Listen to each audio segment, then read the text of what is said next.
In the sprawling metropolis of his home planet Corellia, amidst the towering skyscrapers and bustling streets, there existed a man whose destiny was about to take a sharp turn.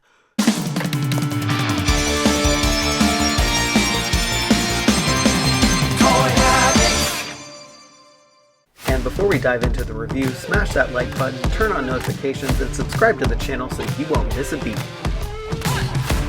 Meet Dengar. Once a simple representative for Charmin, the renowned toilet paper brand.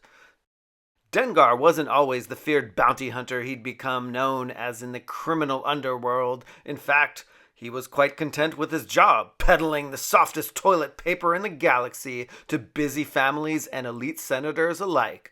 But fate had other plans. One faithful day, while Dengar was delivering a shipment of Charmin to the opulent residence of a wealthy senator, he found himself unwittingly caught in the crossfire of a botched assassination attempt. Blaster fire erupted, shattering the peaceful routine of his life. In the chaos that ensued, Dengar's instincts kicked in. With nothing but quick wits and a roll of Charmin in hand, he managed to escape the deadly ambush. But the experience left him shaken and questioning the fragility of his existence. As Dengar emerged from the smoke and rubble, he found himself face to face with a mysterious figure cloaked in the shadows. The figure, impressed by Dengar's resourcefulness, offered him a way out of his mundane existence. All right, y'all. In all seriousness, we have the Star Wars Power of the Force Dengar to review, and I chose this figure because he reminds me of just a kooky looking bounty hunter. I mean, he looks like he has either toilet paper or bandages probably on his head. And it really makes me think that the Star Wars dressing room might have lost their helmet for Dengar or something, because he kind of looks a little naked without a helmet, but it kind of adds to his bounty hunter appeal and his reppin' for Charmin backstory. So the Powers of the Force line was very interesting because they kind of took a different twist on these Star Wars figures. They made them a little chunkier, they made them a little blockier, and still with 5 POA positions and hand positions, you really can't do a lot of posing with these figures. But the Dengar especially appealed to me just because of his history with the Star Wars line and just being one of the most intricately designed figures for the time.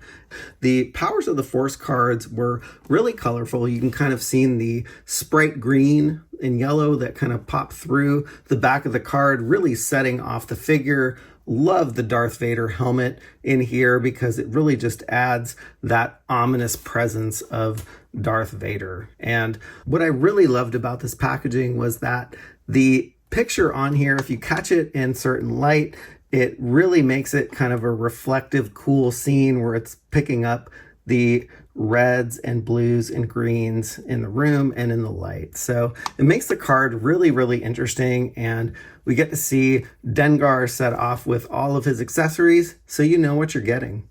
All right, and if we turn the card around, we have a really cool scene from The Empire Strikes Back where Dengar really doesn't play a huge role in this movie. He's in the movie for a few seconds as Darth Vader walks down the line of bounty hunters. And I do like that they put the specs on the back here. So he is 1.8 meters in height.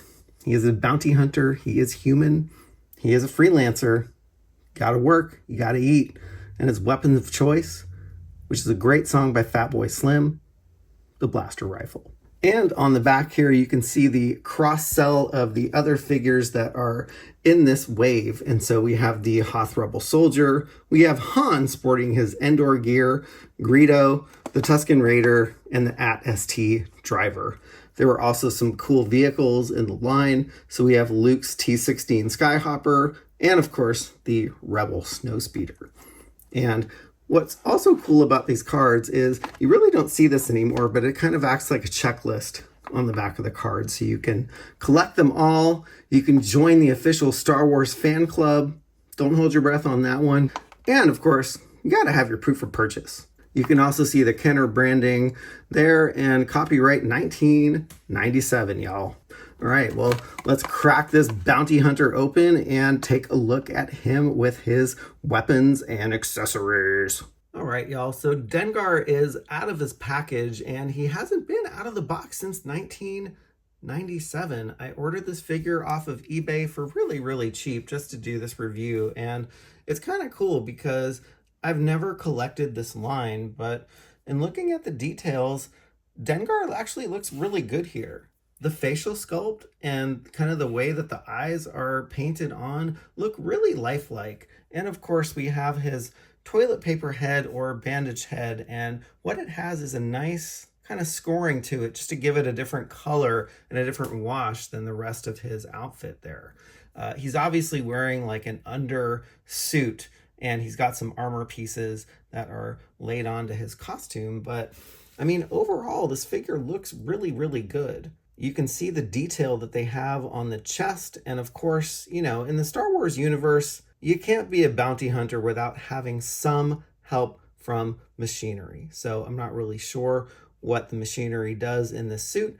Maybe it keeps him dry. Maybe there's a built-in toilet in there too, which would make sense, because being a rep for Charmin, he would need that. But with the Powers of the Force line, you really got a look at a very different sculpt. So the figures are sculpted pretty much in a position where you can only pose them one way and to make them stand. And it is a little bit difficult to make them stand because of the way that the feet are positioned. So you kind of have to get it just so. So they've designed these figures to be displayed in some sort of action pose, whether you want it, you know, just kind of standing up like this, or, you know, I guess you could probably put it on the ground if he's kind of crawling away with his blaster and, you know, he wants to go shoot a foe.